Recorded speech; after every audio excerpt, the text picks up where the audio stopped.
Turn with me in your Bibles to Dr. Luke, chapter 12, verse 42.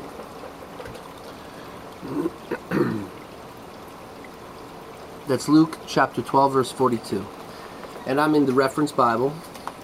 There it says, "And the Lord said, who really is the faithful steward, the discreet one, whom his master will appoint over his body of attendants to keep giving them their measure of food supplies at the proper time?"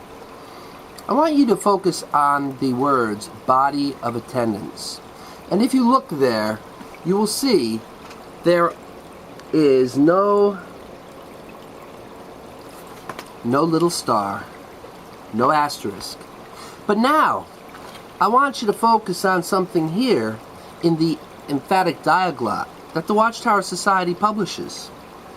You can ask your friendly book counter servant for one of these, and they'll order it for you. Notice what it says there, verse 42. It says, "Who then is the faithful steward and wise, whom will appoint the Lord over the domestics of himself?" Did you notice the change there? That in this Bible it says the body of attendants, but here it says domestics. Now think about the usage of this word domestics.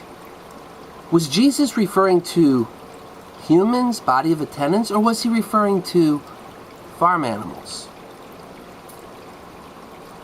Domestics can mean house servants, and it can mean animals, as in domesticated animals.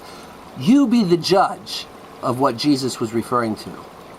And if you come to the conclusion I came to, then the Watchtower Society has a bunch of human beings thinking that they are somehow a body of attendants, when in reality, they're farm animals.